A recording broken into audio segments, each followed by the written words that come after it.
Qarlığaçdiki Q.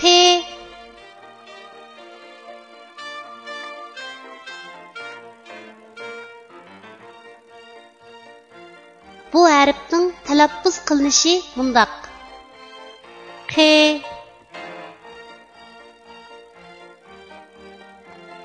Əmdi bu hərfni öz içiga alğan misollarni ko'rib o'tamiz. Q'ning beshidan ulinadigan shakli. Misol: qo'l. Q'ning bosh va oyog'idan ulinadigan shakli. Misol: Çaşqan. Q'ning oyog'idan ulinadigan shakli. Misol: qiyiq. Q'ning ayrim shakli. Misol: qo'shiq.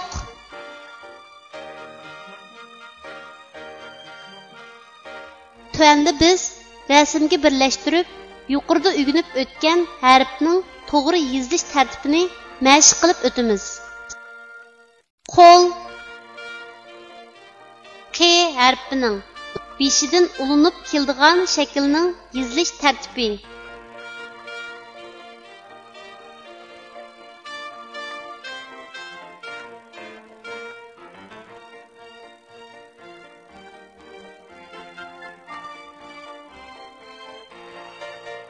Çaşqan. Q harfining bosh va oyog'idan ulinib keladigan shaklning yozilish tartibi.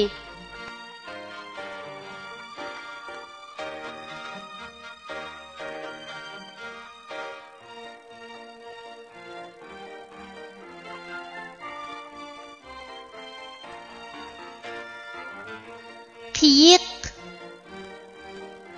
Q harfining oyog'idan ulinib keladigan shaklning yozilish tartibi.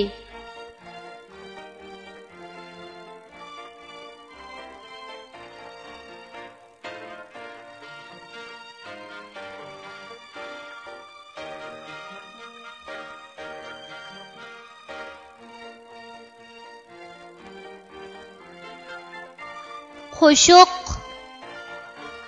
Q harfining ayrim shaklining yozilish tartibi.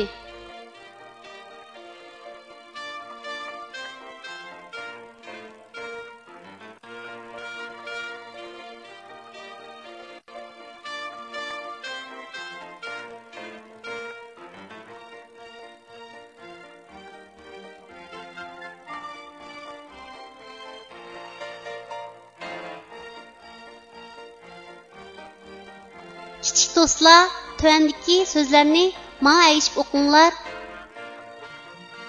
Qoy, maq, qaymoq, qar, maq, qarmoq, qoy, cha, qoycha, qa, ri, g'ay, qarg'ay.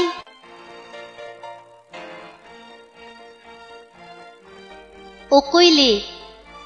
Kelinglar do'stlar maktabga. Biz tirishib o'qiyli. O'qiganni ko'ngilga kashta qilib to'qiyli.